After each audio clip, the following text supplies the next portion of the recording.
In the United Kingdom, licorice is normally spelt like this. In the United States, licorice is normally spelt like this. An English teaching website writes, "The main difference between British and American English is that British English keeps the spelling of words it has absorbed from other languages. But in the case of licorice, it's not that simple. Our word for licorice can be traced back to ancient Greek. The ancient Greeks named the licorice plant liquiritia, meaning sweet root. Liquiritia is a compound word made up of glucus, meaning sweet, the ancestor of the English word glucose, and ridsta, meaning root. When this word was adopted into Latin, a process called reanalysis occurred. Reanalysis is when the unfamiliar form of a word is reanalyzed as something more familiar. For example, the English word hamburger is an abbreviation of hamburger sandwich, derived from the German city of Hamburg. But English speakers with no knowledge of that thought the word had something to do with ham, and coined words like cheeseburger to describe different types of this sandwich. Many speakers of Latin, adopting the word liquorice into their vocabulary, would not have realized that it was a compound word meaning sweet root. Instead, they linked it to the word liquidus, meaning liquid.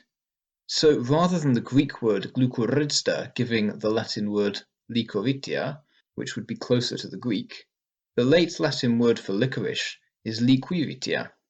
For this reason, the modern Italian word for licorice is liquiritia.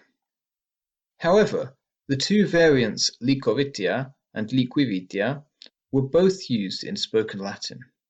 In Old French, there was similar variation.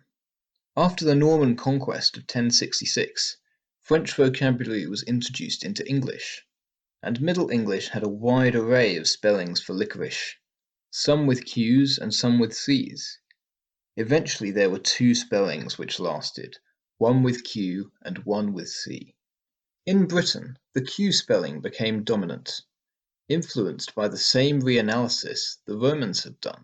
Speakers thought the word must have something to do with liquid. This pattern of two spellings, with the Q spelling most common, was passed to America when colonization began. It wasn't until about 1900 when the C spelling overtook the Q spelling in the United States. Why would this happen? Noah Webster, the American spelling reformer, preferred the C spelling, probably because it resembled the sound of the word more closely, and is closer to the original Greek word. He was influential in standardizing US spellings in words such as color and meter. His first comprehensive dictionary was published in 1828, and many of his reforms became standard in the decades following. And something else was happening at the same time that spelling licorice with a C gained popularity in the US. In 1880, the first wave of large-scale Greek immigration to the United States began, with hundreds of thousands of Greeks moving to America over the next 40 years. The cultural impact of this was magnified by the concentration of Greeks living in some of America's big cities. Why might this have made a difference? Because licorice spelt with a C is much closer to the ancient Greek word it came from, and therefore also closer to its modern Greek descendant, Licorice. In contrast, Greek immigration to the UK has been spread over a longer time period, and the largest wave of immigration has occurred within the last decade, long after spellings had been standardized. If you're interested in the variation between British and American spellings, watch this video again with English UK subtitles, and again with English US subtitles, and try to spot the 8 different spellings. Are you from an English-speaking country other than the UK or US? How do you spell licorice? Comment below. Did anything in this video surprise you? Are there features of English you've always wondered about?